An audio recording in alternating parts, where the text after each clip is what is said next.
तर सत्याच्या मोर्चावर गुन्हा दाखल झाल्यानंतर मनसे नेते संदीप देशपांडेंनी देखील प्रतिक्रिया दिली आहे। महाविकास आघाडी आणि मनसेच्या मोर्चाप्रमाणेच भाजपने देखील आंदोलन केलं, मग त्यांच्यावर गुन्हा दाखल का नाही असा सवाल त्यांनी उपस्थित केला।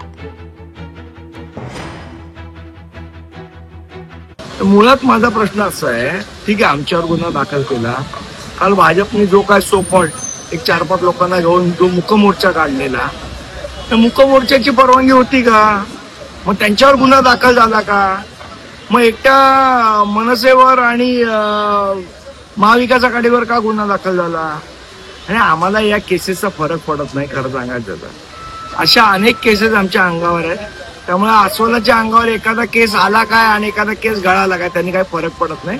आम्ही असल्या केसेसना भीक घालत नाही आणि घाबरत सुद्धा नाही।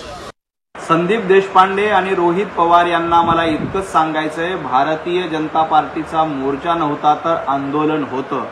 आमच्या आंदोलनामुळे कुठेही वाहतूक कोंडी झाली नाही, आमच्या आंदोलनामुळे कुठेही सर्वसामान्य माणसाला त्रास झाला नाही।